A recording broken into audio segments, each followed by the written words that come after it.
الحمد لله وكفى والصلاة والسلام على عباده الذين اصطفى خصوصا على أفضلهم وخاتم النبيين محمد الأمين وعلى آله وصحبه أجمعين وبعد. Brother Chairman, respected members of the Management Committee, and brothers and sisters, Assalamu alaikum wa rahmatullahi wa barakatuh.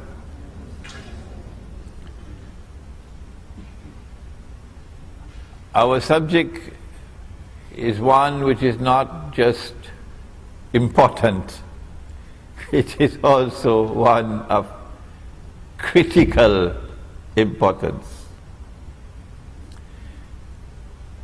There are those who consider their supreme objective in life and their supreme loyalty to be holding on to their job and getting their promotion. But there are others who believe that their faith is the most important thing in their lives. And such people would want to sacrifice whatever they have to sacrifice in order to preserve their faith. We live in a world today where Allah subhanahu wa ta'ala is now testing us. And He is testing us with the greatest tests and trials ever in history. No people ever before, no people had to face the tests and trials that we now face. These tests and trials are of such a nature that reason alone, the rational faculty, the capacity to think, is not enough. No. We have to be a people who see with two eyes in order to be able to see and recognize the world today. But most people see with only one eye. They see with only the external eye. They are internally blind. They may have a PhD from MIT, but yet they are internally blind. The heart can see, but they don't teach that at universities now. The heart can see what these eyes cannot see. The heart can penetrate beyond the external appearance to reach the internal reality of things. But that would be possible only when there is faith in the heart. And when there is faith or iman in the heart, then Allah puts into the heart nur. You cannot buy that nur in the stock market. It's not on sale. The government of Malaysia cannot give you that nur. No. Only Allah gives that nur. And when Allah puts nur in the heart, then with these two eyes, the external and the internal, we will be able to read the world today correctly. Otherwise, we can be deceived For example, those who see with one eye, they say we live in the best of all worlds. This is the best world ever. There has never been a better world than this. In this age, for example, we have electricity. Yesterday they used the oil lamp. In this age we have the motor car. Yesterday they used the donkey cart. In this age we have the telephone, something that you are familiar with in this company. And yesterday they used to use birds, pigeons, to take messages. In this age we have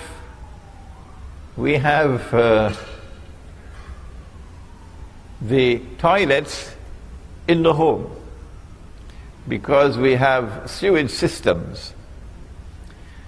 And yesterday you had to go outside of the home. And so the evidence keeps on mounting. Who wants to go back to yesterday? This is the best of all worlds. Those, on the other hand, who see with two eyes, they say, but wait a minute. Can this be the best of all worlds?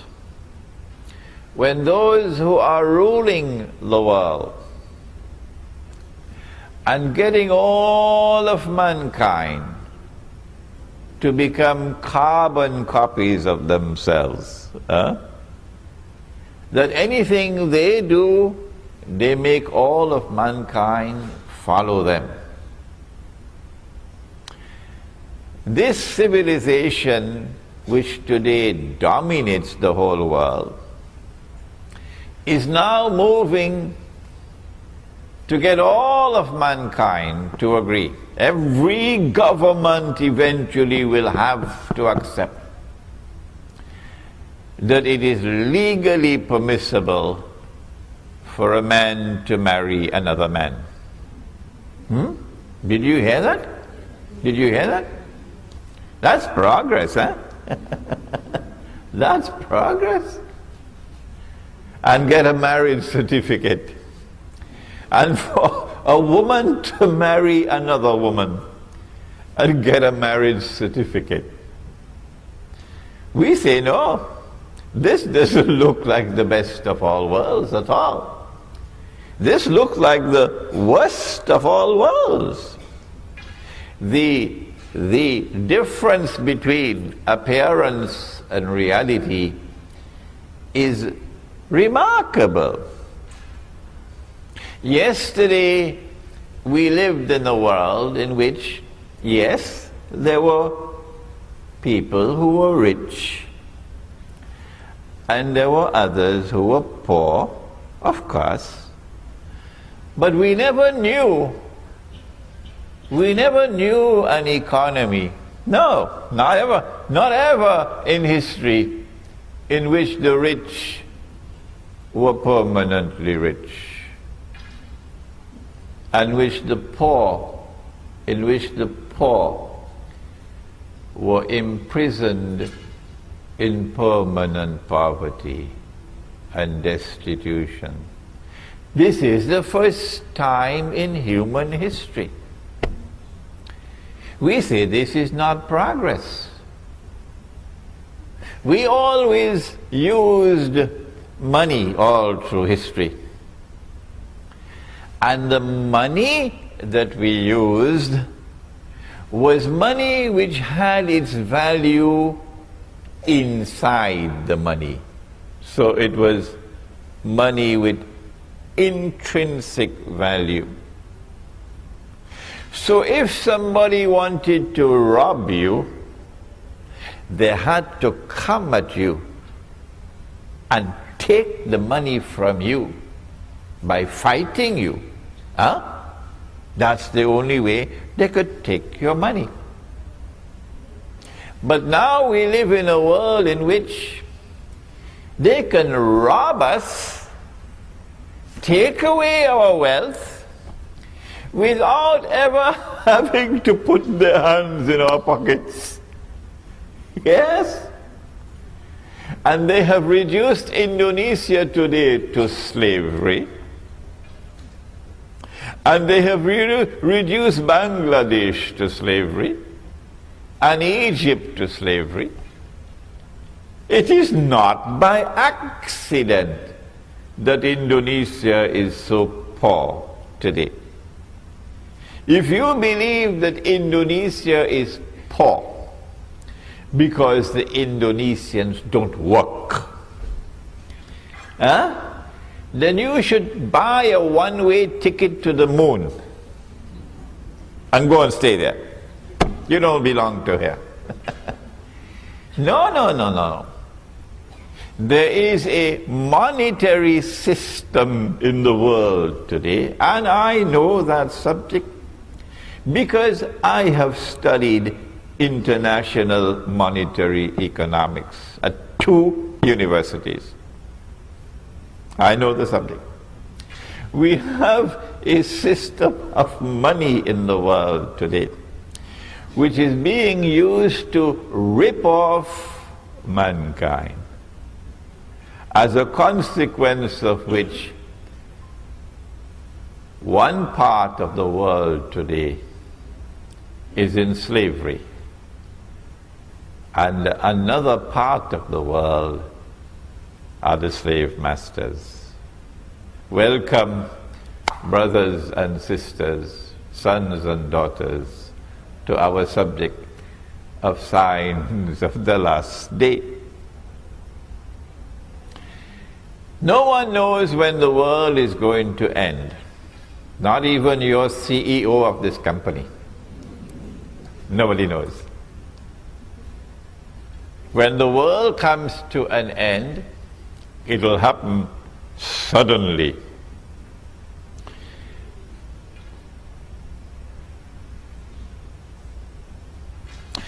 Two people will be sitting with a cloth between them, engaged in a business transaction, and the world will end before they could complete their discussion. A man would take his horse for water, and the world will end before the horse can drink the water. Someone will take a seed of durian to eat the durian. My wife loves durian. She's somewhere in the back there. And the world will end before the durian could reach your lips, said the Prophet alayhi salatu wasalam. When that end of the world comes, it will be sudden. And then you see the mountains like pieces of cotton wool. And then you see the graves of people and their bodies being pitched out of the graves. And then there will be a transformation of the entire world into something which is new. So if this is a world of space and of time, that would be something which would be different. But we are not concerned with the end of the world. No. We are concerned with an age which will come before the end of the world. And we have chosen to call this the end of history. That in this end of history, truth must triumph over all rivals. Justice must prevail in the world. the Security Council of the United Nations, that bunch of crooks could do what they want. Governments could stamp their feet and jump however they want.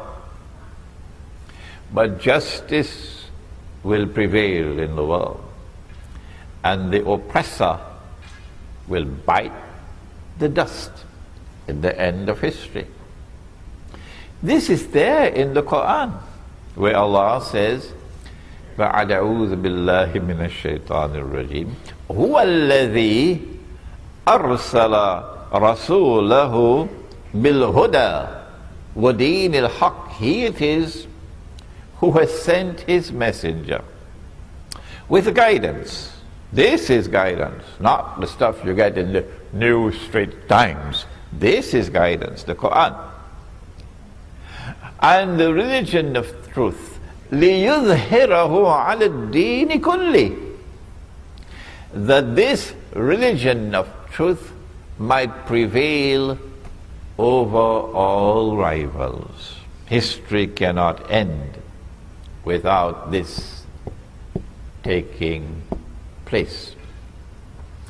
However, there is going to be an age which will precede that end of history, culminate with that end of history. And it is called, and you are familiar with this term in Malaysia, it is called Akhirul Zaman. But for some strange reason, I don't know why you say Akhirul Zaman. But tell me why. It's Akhirul Zaman. And ilmu Akhirul Zaman in the English language is called Islamic, now don't be afraid, it's a big word now, it's called Islamic eschatology. I told you it's a big word. It is ilmu Akhirul Zaman. When Akhirul Zaman comes, then you're going to face the greatest of all tests and trials. And nearly all of mankind are going to fail. Very few will pass this test. And all those who fail will go into the hellfire, Jahannam. But Allah's Messenger said that there will be some signs by which you can recognize that you are living in Akhirul Zaman. And that is the topic of our lecture this afternoon.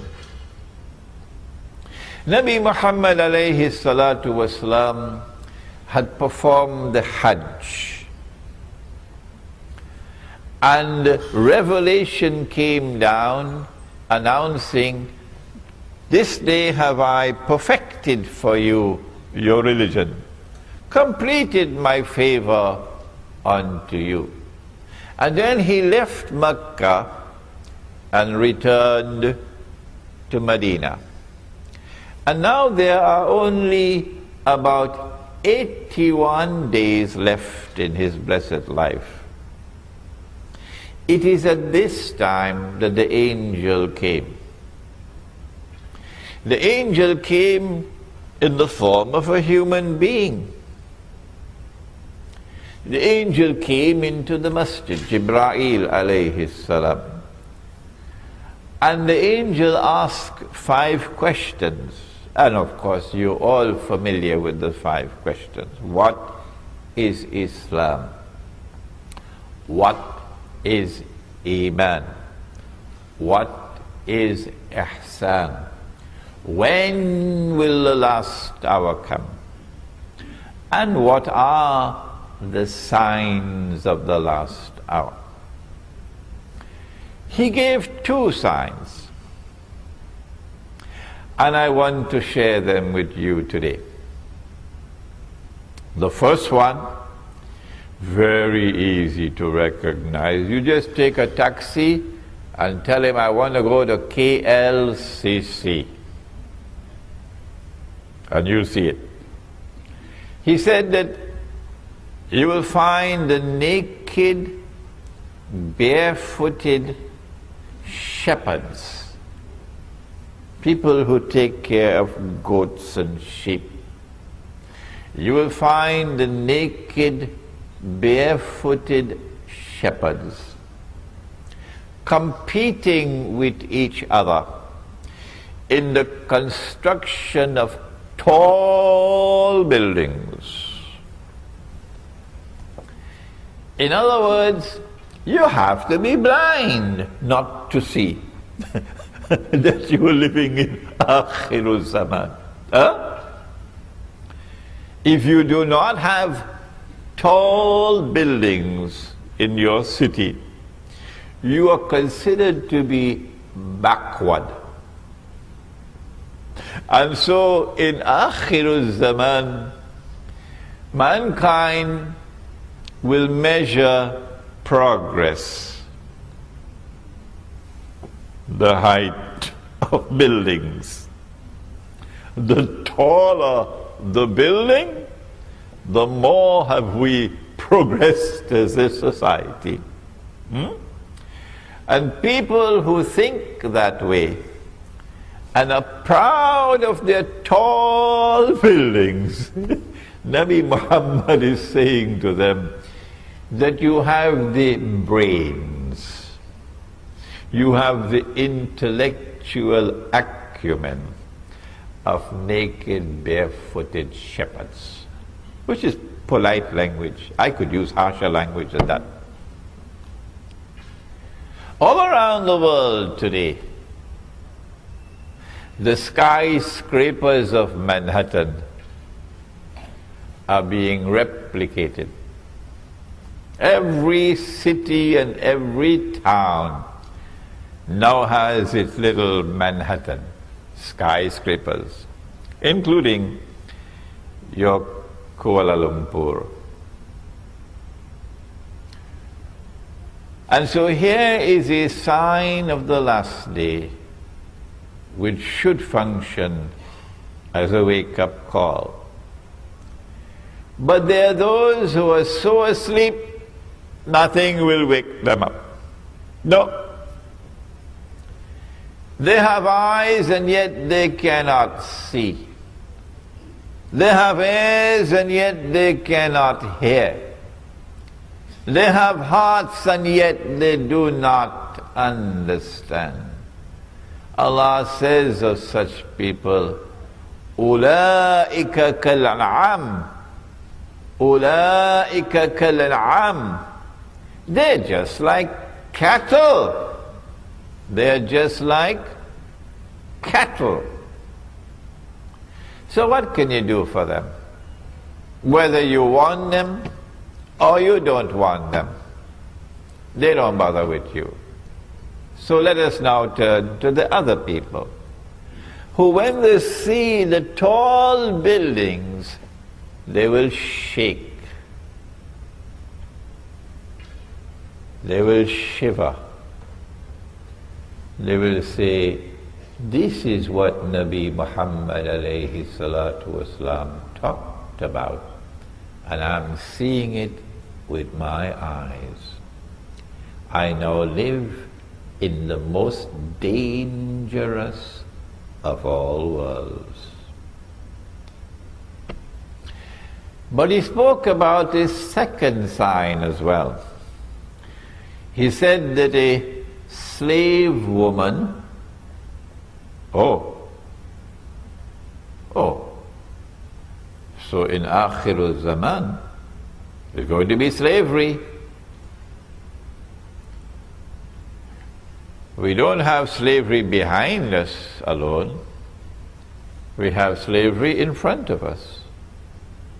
In Akhirul Zaman, there's going to be slavery.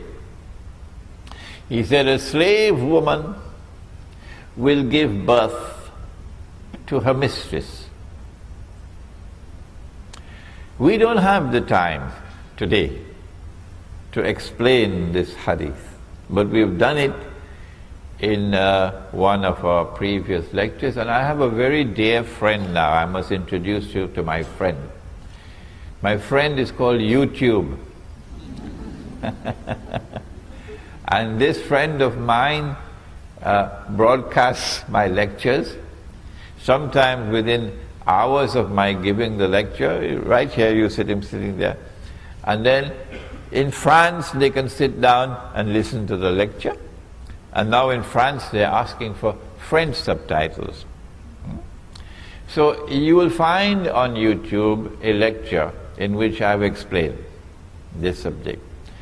An Islamic response to Dajjal's modern Western feminist revolution. But the slavery of which the Prophet spoke, alayhi salatu wasalam, is already here. And it is here because of something called riba.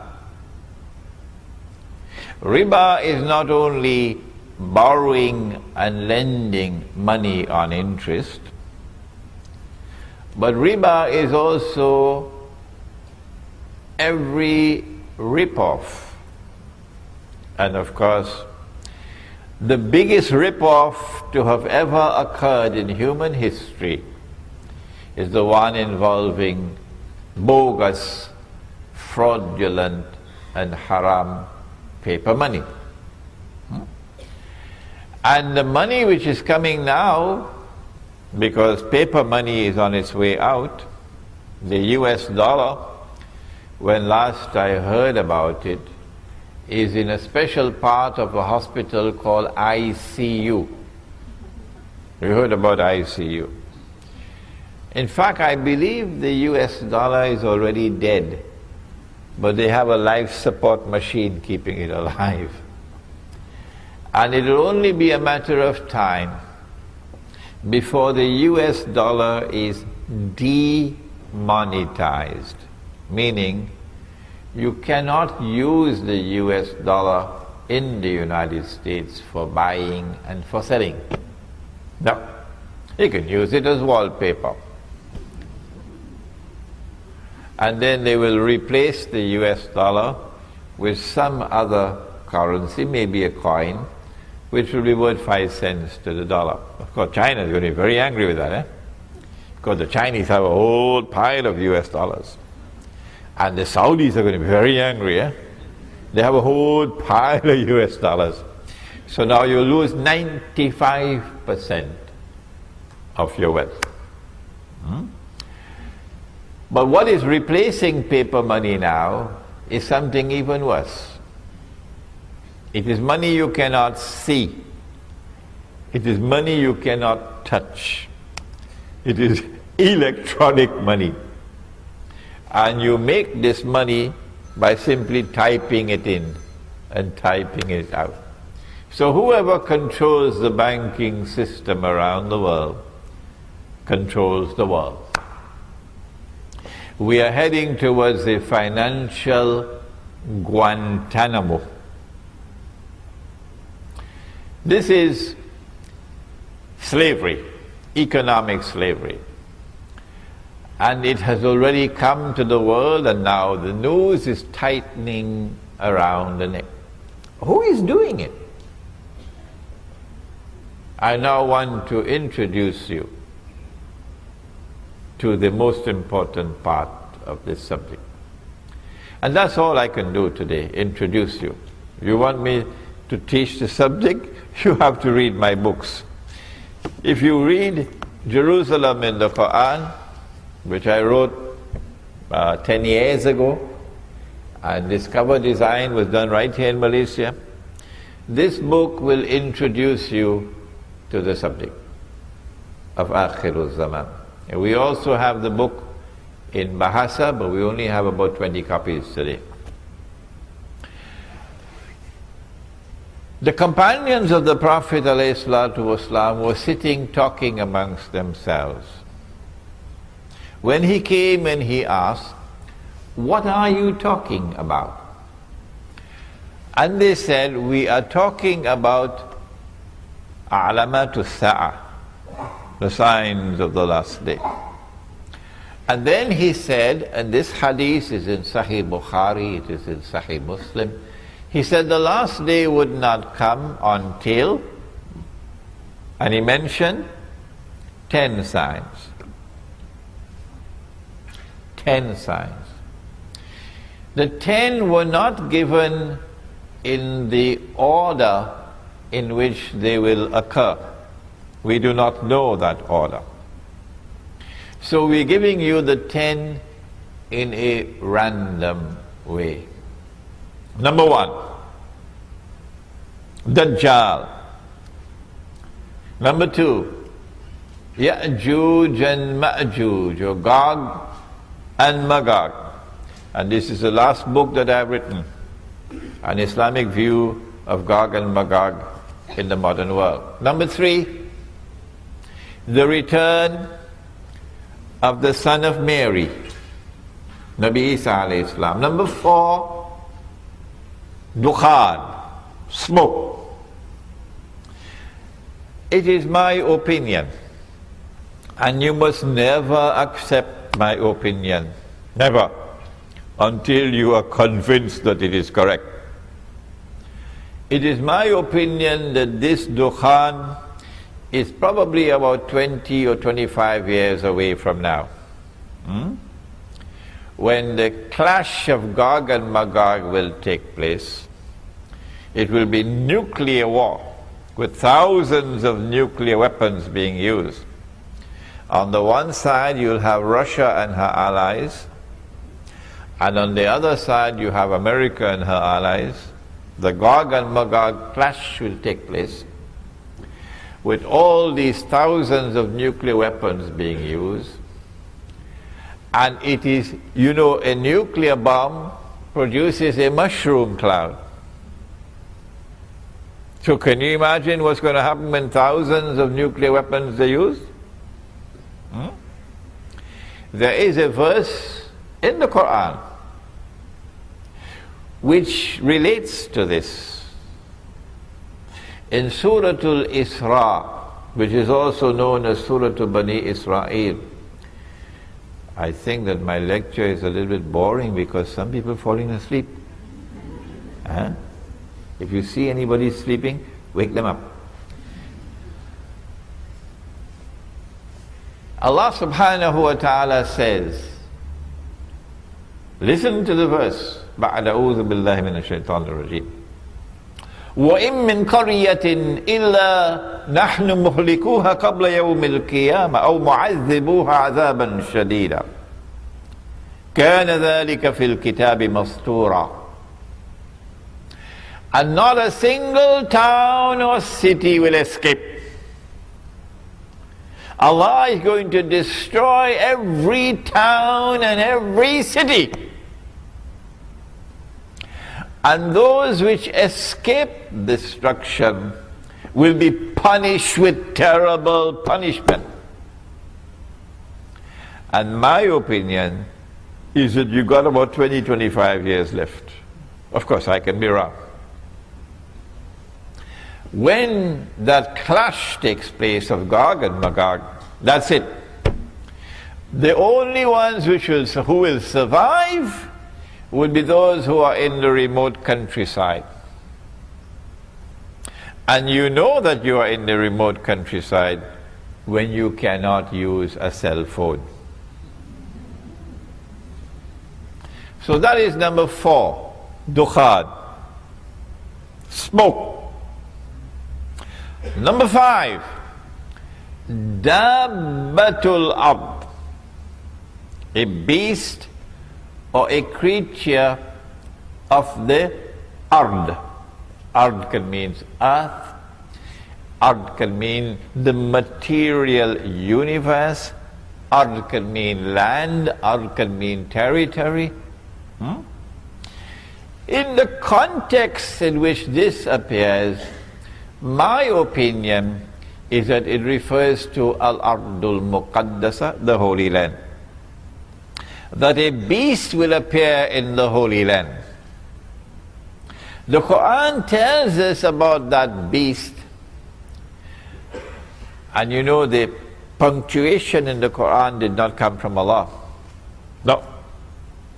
The Prophet ﷺ would would recite the ayah and the scribes would write it down.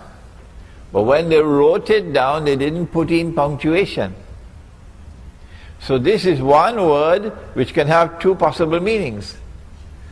That the beast would tukallimuhum, speak to them, or taklimuhum, wound them.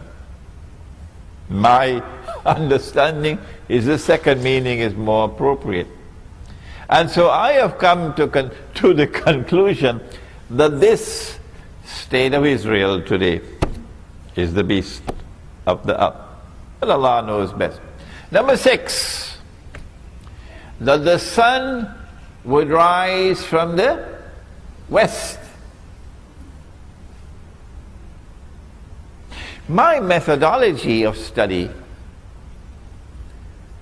is that the Quran is the only supreme authentic authority in Islam. And no hadith has absolute authenticity. And therefore the Quran sits in judgment over the hadith. Hadith cannot change the Quran. No. The Quran tells us that the sun rises from the east. I believe it does in KL, does it? From the east? Right, good. And the sun sets in the west. The Quran tells us that. And the Quran also tells us, La tabdila li khalqillah, that Allah's creation does not change. Therefore, I have come to the conclusion that the sun cannot physically rise from the west. No, because that would be in conflict with the Quran. But you would be surprised at the number of emails I'm getting from all over the world. Sheikh, there's something called reverse magnetic theory or something like that or the other. And the sun is actually going to rise from the west. Oh, they're not giving me any peace at all. Therefore, I have to understand the sun rising from the west to be something which is symbolic. There is going to be a false sunrise. That false sunrise will come from the west. It is not the true sunrise. This false sunrise wants to replace the true sunrise. And so I have perceived that false sunrise to be modern Western secular civilization. But this is my opinion. Do not accept my opinion unless you are convinced that it is correct. Number 7, 8, and 9. That there will be 3 khusuf, plural of khas. A khas is a movement of the earth, which is normally called an earthquake. But this movement of the earth would result in a sinking down of the earth. One would be in the east, the second would be in the west, and the third, you know, I was here a few years ago, and in Tamansuri, UK, it was Ramadan. The people, you didn't hear about it? They had woken up in the morning for the Sahri, and the whole house went down. You didn't hear about that? Tamansuri, UK. So one in the east, one in the west, and the third one in Arabia. And that third one in Arabia, that is the one which will confirm that this is Imam al-Mahdi. Not the eclipse of the sun and the moon, no. This is the one, the sinking down of the earth in Arabia. And number 10, that a fire will come out of Yemen. I don't understand this to be a literal fire. I understand this to be a revolutionary fire. You remember 1990? Some of you may have been born already. 1990, huh? When Saddam Hussein sent his troops into Kuwait, huh? And took over Kuwait, remember?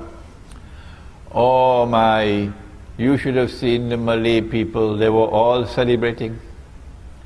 Yes, the Malay were very happy. And all the Malay were supporting Saddam.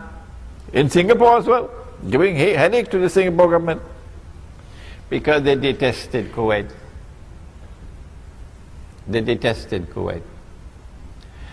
And the Yemeni people, there were about 8 million of them working in Saudi Arabia. And the Yemeni people all applauded and they supported Saddam Hussein. So when Bush Sr. sent what he called a desert storm and pushed this Iraqi army out of Kuwait, Saudi Arabia then retaliated against those 8 million Yemenis and threw them out of the country. So the heart of Yemen is anti-systemic. The heart of Yemen despises the oppressor. And this is why the Prophet said, Allahumma barik lana fi shamina wa yamanina. O Allah, grant blessings for us in our Sham, Syria, and our Yemen. I wish he had included Indonesia as well. And so a fire will come out of Yemen and drive mankind to their place of assembly, which is Arafat. And so that spells goodbye to Saudi Arabia. These are the 10 major signs of the last day. And I don't have the time now. Each one of these will take some time to explain, each one of these. I'm writing a book on Dajjal now, and I hope I can complete that book while I'm here in Malaysia. I've already written this book on Gog and Magog. It's the only book in the market in the modern age, the only one. But you should now, because of today's lecture, and because you have been to KLCC, don't tell me you've not been to KLCC, and you've seen the tall buildings. Today's lecture is a wake-up call that you must study the subject of signs of the last day, and that you have to concentrate your study on the major signs, the 10 major signs. This book is entitled Signs of the Last Day in the Modern Age, and in this book there is a collection of essays dealing with this subject. Now, apart from the major signs, let me share with you some of the other signs and then we'll end, because you have to have your lunch. I don't know how tasty your lunch is going to be now, but I have to tell you. He said, sallallahu ta'ala alayhi wa sallam, he said, in the last age, women will dress like men. I hope you don't get angry with me. Women will dress like men. So you will see her in a jacket, cut masculine style jacket. And you will see her wearing trousers. And I have seen her with a tie in McDonald's, the tie. And this is the working woman's clothes. When you see that, tears should come in your eyes.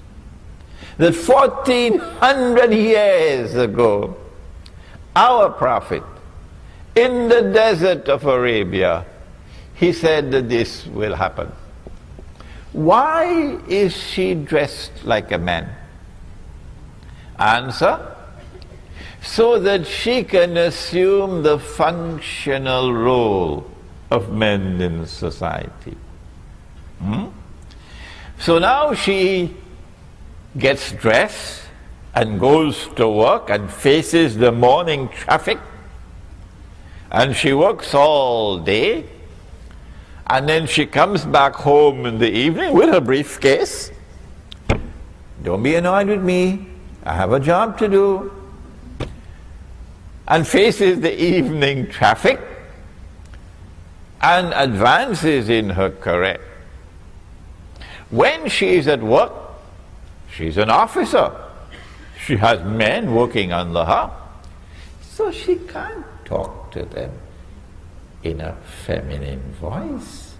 Her voice has to be masculine. So her voice becomes masculine. If you hear her on the telephone, you won't know, is it a man or a woman? And as her voice becomes masculine, and her work is masculine, oh my gosh, you should see her face. The face of a woman is soft and gentle, beautiful. No man here will differ with me that the most beautiful thing that Allah has ever created is a woman. Come on, tell me. But now she loses her femininity. And as she becomes more and more masculine, because she is dressing like a man, eventually men are no longer attracted to her. And so now the day will get married to the day and get a marriage certificate. And the night will marry the night and get a marriage certificate. He said it 1400 years ago. Now when she goes to work, morning to evening, plenty traffic in KL, who's going to take care of the children? And that's the problem, because if you don't have any children, he's going to look for another woman. Yeah, if you don't have any children, you're going to look for another woman. So, who is going to take care of the children? Answer: oh, put the children in a daycare center. So I went to the daycare center. I spoke to the baby, only 6 weeks old, and a miracle occurred and the baby spoke to me. And I asked the baby, baby, do you prefer the daycare center or mommy? And the baby said, prefer mommy. Oh, I see. So mommy is violating your right as a baby, and mommy is neglecting you. Well, the consequences of an evil deed is an evil result. So when the baby grows up, guess what the baby does with mommy? They put mama in a junkyard of human beings. You know junkyard? When the motor car can't roll anymore, you put the motor car in a junkyard. So this is a nursing home for old people. So I went there and I saw her on a rocking chair. I said, Mama, can you hear me? Mama, what do you want? I said, do you prefer to be here or in the home with your grandchildren. I want to go back to the grandchildren. This is punishment. You're being punished. He said that woman would be dressed and yet be naked. When last have you been to KLCC? Huh?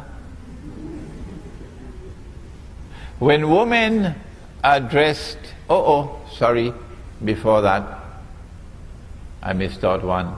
But they're going to be angry with me now, these fellows on this side.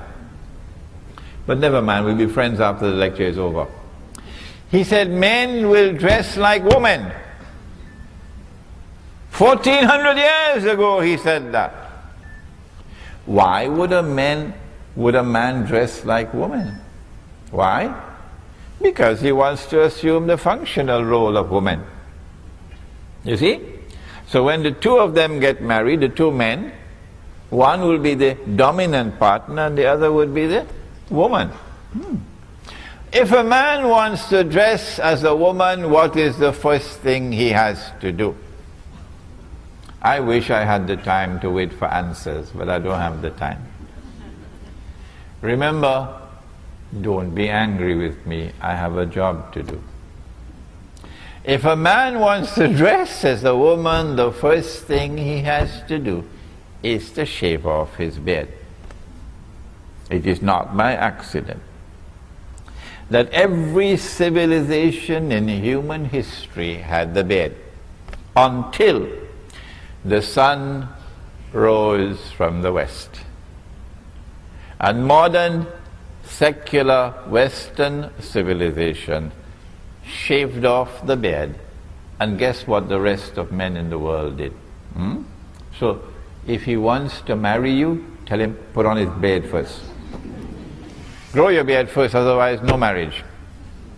Now then, he said that women would be dressed and yet be naked.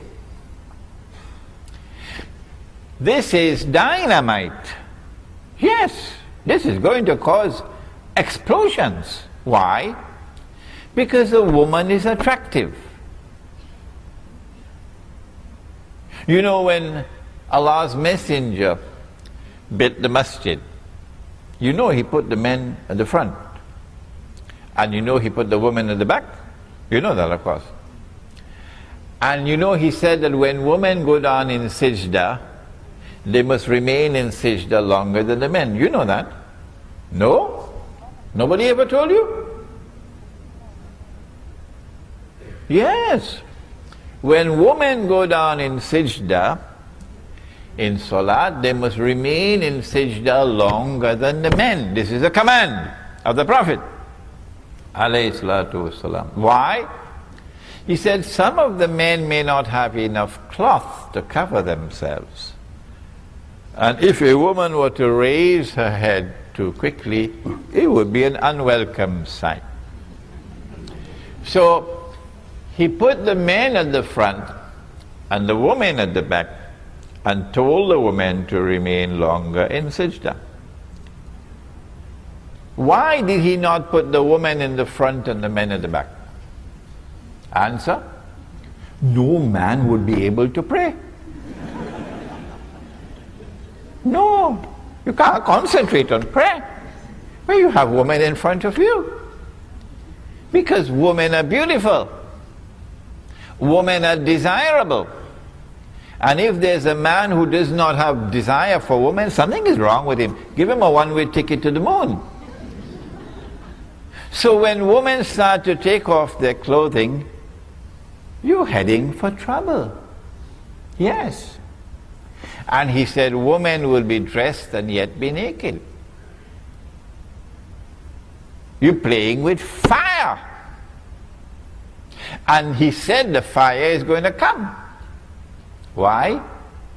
He said that eventually, I don't think it has come to Malaysia as yet, but it has already come to London and Paris and Japan and so on.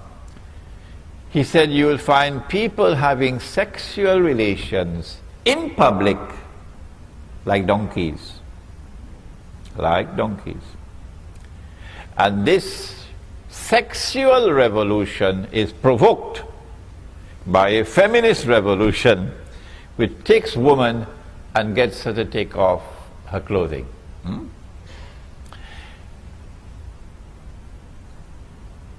I could go on for another 1 hour or more, giving you sign after sign of what he spoke about, the last age.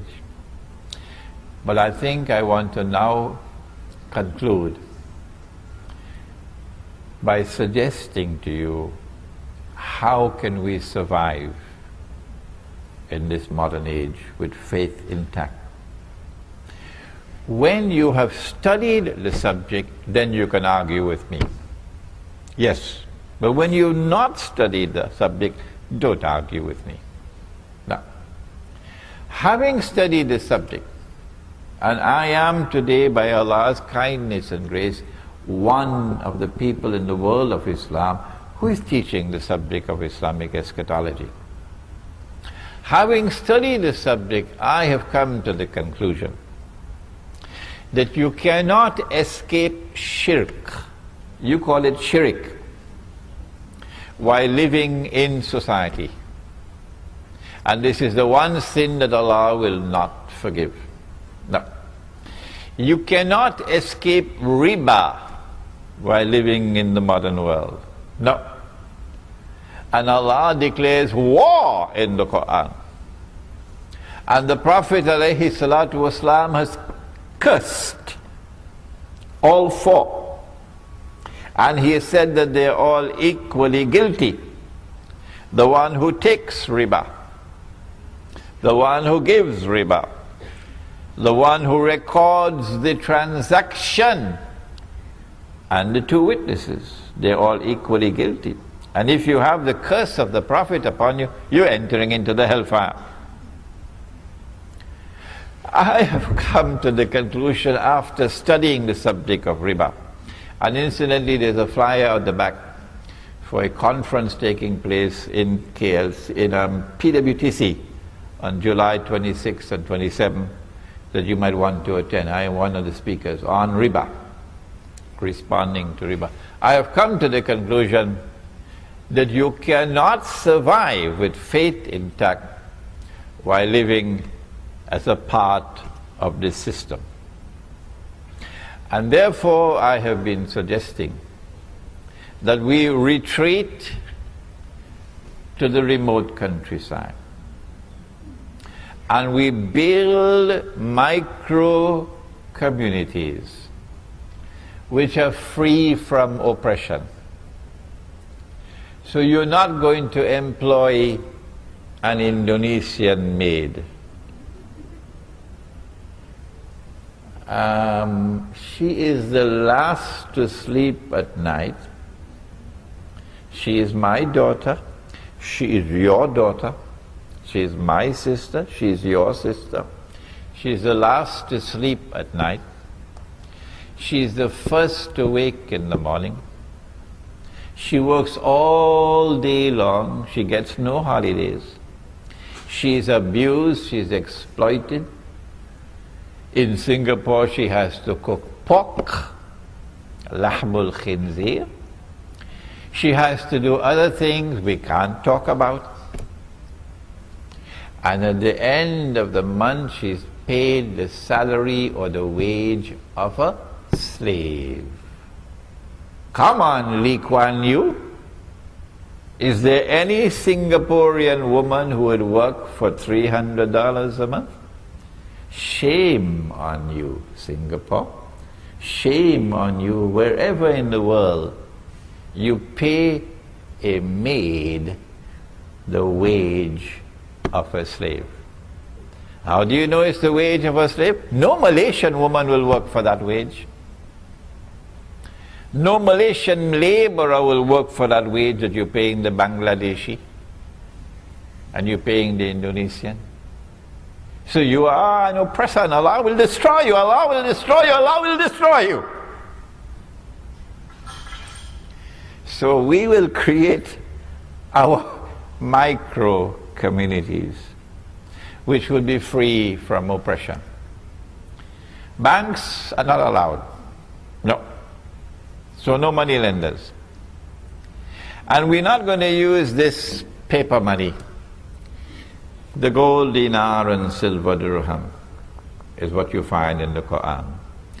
So the gold dinar and silver dirham will be used as money.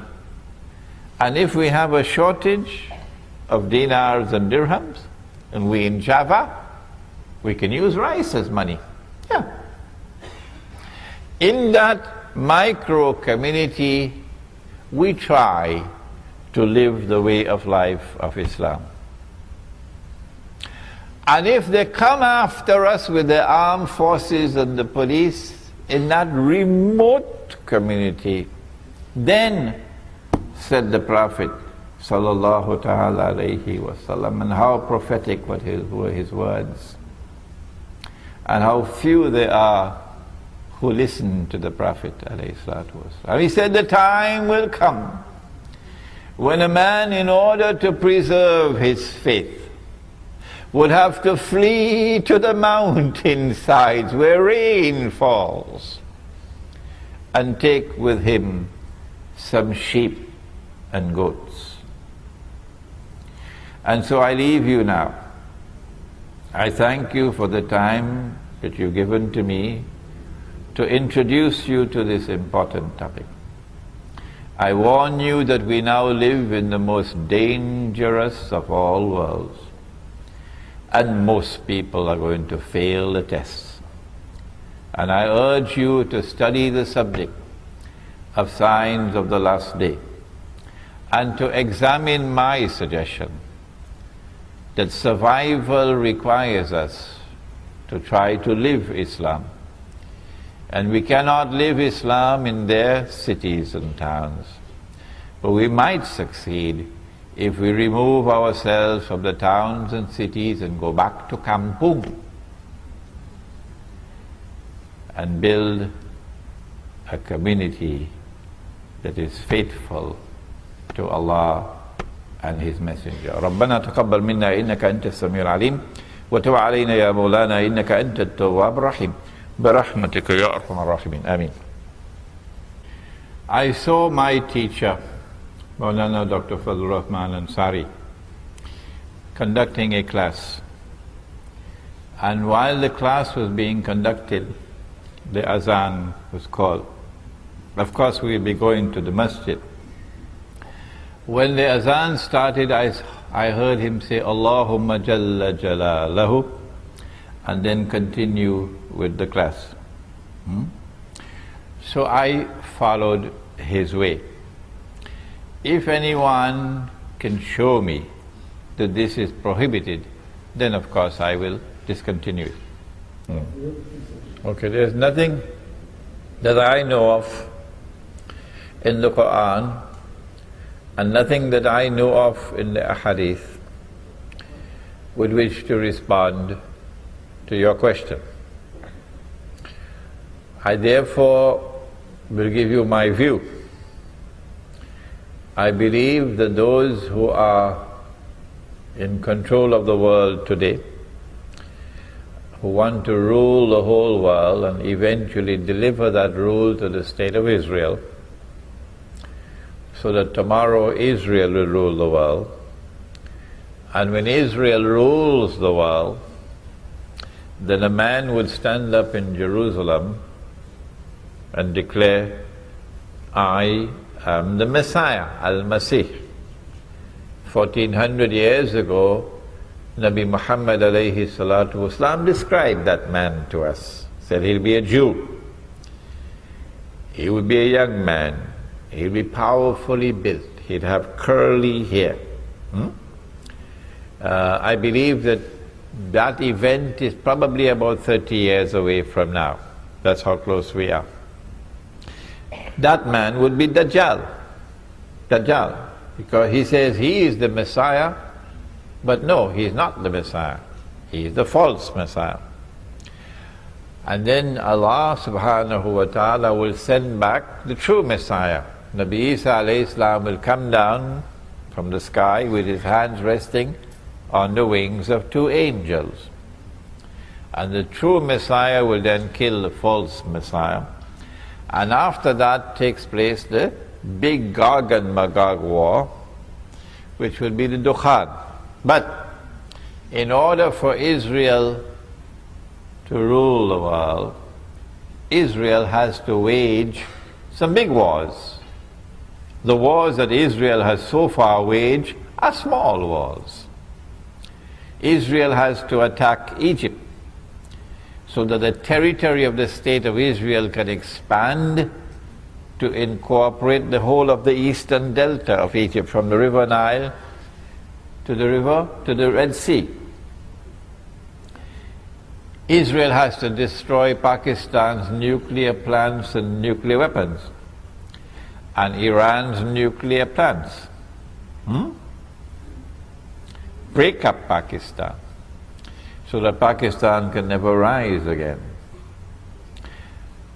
Israel, in order to wage those wars and not appear to the world as an aggressor, is now maneuvering with the Arab uprisings. And the Arab uprisings are meant to lead to Islamic governments in Egypt, Islamic governments in Yemen, in Syria, so that Israel can claim that the Arabs are now threatening Israel, preparing to destroy Israel, and that Islam is rising as a menace to the world. And then Israel will be able to wage her wars and say, we were only defending ourselves.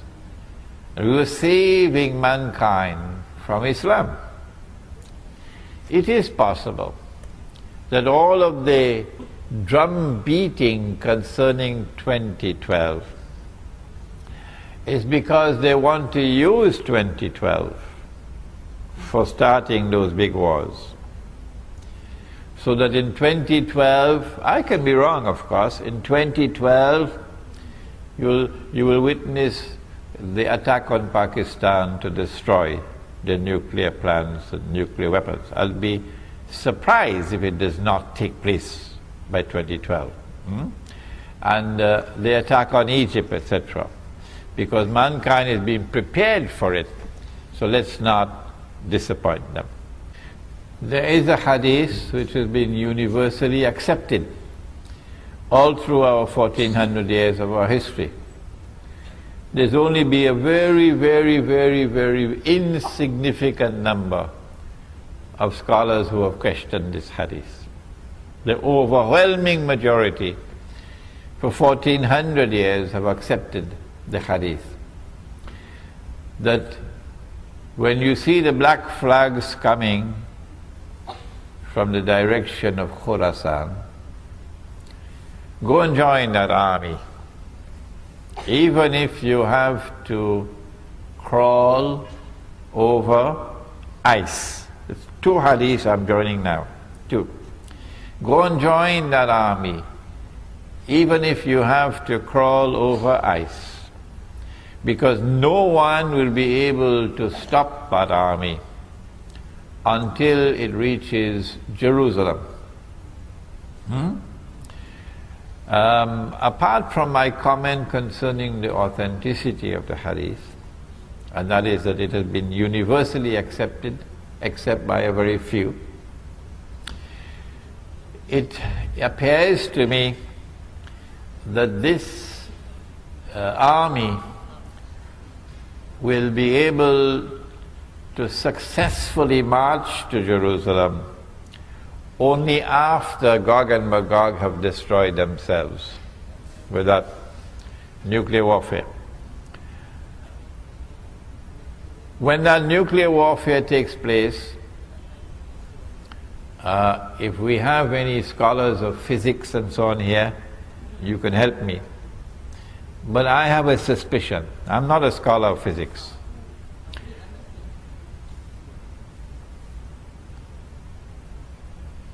I have a suspicion that the radiation in the atmosphere which we now have through these towers, so you can use your cellular phones and so on, and your laptop wireless, that the radiation that is now in every town and every city will function as an agent when the nuclear explosions take place, would function as a conductor to incinerate everybody. This is a hypothesis. I want a specialist to examine this hypothesis, because I want to get out of range of that. I want to get out of range of that radiation.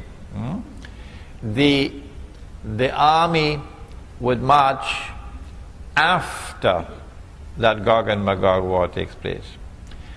And since you will not be able to use any cruise missiles and electronic weapons, it's going to be horses once again.